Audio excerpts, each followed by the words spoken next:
Welcome back, everybody. Today we are talking about a topic a little bit different than we normally do, and that is the trigger, specifically the Springfield Hellcat trigger and potential problems that have been cited on YouTube.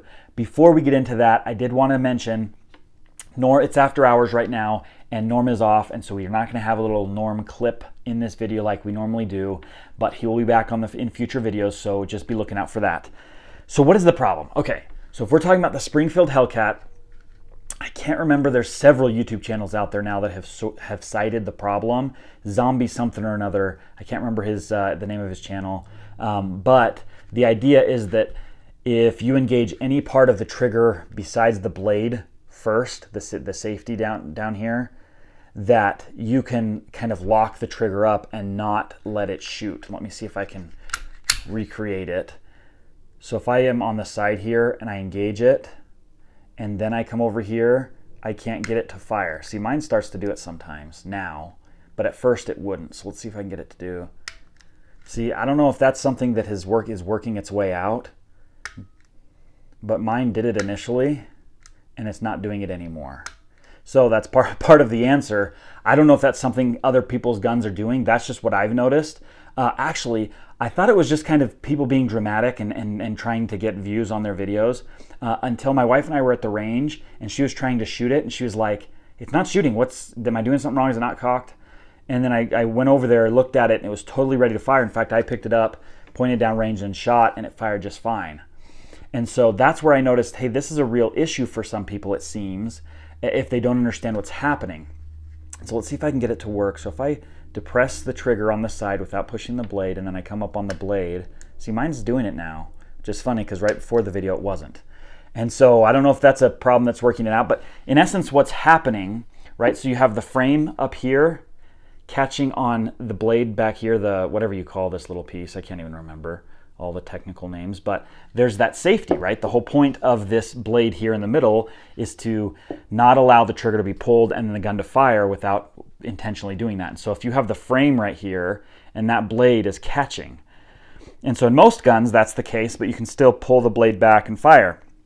Well, with this one, what people are citing is that when this engages at all without the blade, if you are on the trigger itself before the blade, and then you try to come over to the blade, that it won't pull the blade back. Mine's doing it, so I guess that's not a big issue for me.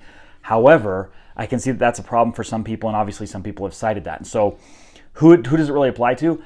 I've got to be honest, I've picked up the gun, I've fired at least 300 rounds through this gun right here, and I have not even noticed even a hiccup like that.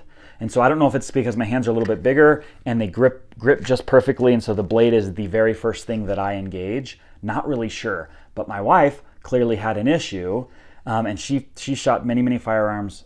She's very good with guns, but she did have that issue, and my theory, my hypothesis is that she has a smaller hand, and so her hand comes over the trigger differently, and so she engages the side of that sometimes first. And so obviously the easiest way to fix that is make sure you're coming on the trigger straight on. But also there are videos out there you can go look at that people talk about how to fix that problem. And I'm sure Springfield is fixing that problem, so that's not an issue.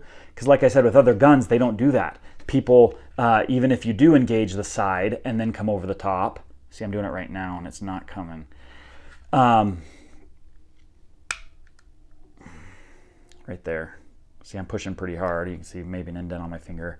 And so sometimes it does, sometimes it doesn't. But the whole point is, some people have that issue. And most other guns, if you do that same thing where you engage the side of the trigger and then come over the top, it will fire. It won't even have a problem.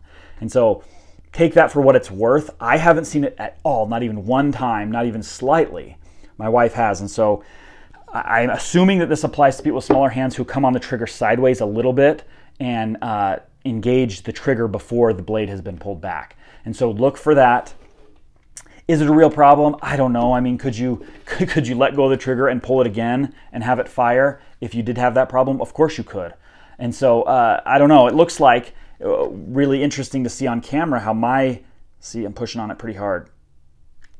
Mine seems to be correcting itself. I don't know if that's just grinding the back of that thing down just a little bit to give it a little bit of ability to slide even though the trigger's engaged. I don't know. But It's probably not something that you need to worry about if you've never even noticed it, if you have one especially, and you've never noticed it. And if you have bigger hands and you've pulled the trigger several times, it's definitely something you want to look for and something you want to look out for. But it may not be an issue for you. I've never even noticed it. And so take that for what it's worth. I hope that this was useful. Like I said, you can look at other videos that cite the same thing and kind of look.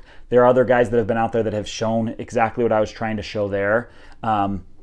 And showing a little bit better how theirs won't work. See, there it goes. And so hopefully that's useful. We hope we've earned your subscription today as well. If not, hopefully at least a like. Engage with gun channels on YouTube, guys.